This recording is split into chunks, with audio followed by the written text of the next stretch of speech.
Bonjour, je suis très heureuse de lancer la 5e édition des prix Women's Energy in Transition. Ce prix, nous l'avons créé en 2018 pour encourager et mettre en lumière les parcours de femmes engagées dans les métiers de l'énergie et des services énergétiques.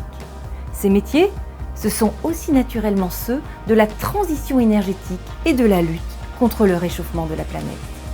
Il y a 4 ans, le défi climatique était déjà bien sûr un enjeu majeur. Mais l'année 2022 nous a plus que jamais démontré l'urgence à accélérer nos actions pour construire un monde neutre en carbone. Alors il va nous falloir développer l'innovation, accélérer le déploiement des énergies renouvelables et de récupération pour remplacer les énergies fossiles, concevoir et mettre en œuvre les écosystèmes les moins émetteurs de CO2 et les moins gourmands en énergie.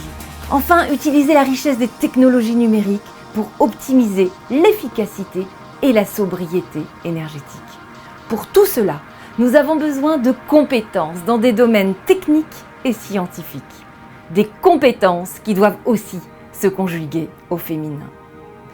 Chez Dalkia, en 2021, nous avons recruté 2500 collaborateurs, mais parmi eux, seuls 14% étaient des femmes, car elles sont très peu nombreuses dans les métiers de techniciens. Ma volonté, en tant que femme ingénieure et dirigeante, est que ce chiffre augmente chaque année, parce que plus de mixité, c'est souvent plus de créativité dans les projets, avec des approches complémentaires dans le travail, et donc plus de performance. Pour donner envie à plus de femmes de choisir la voie des métiers scientifiques, je suis convaincue qu'il nous faut valoriser des exemples concrets de réussite au féminin et raconter les parcours qui peuvent être source d'inspiration. C'est le sens des prix Women's Energy in Transition.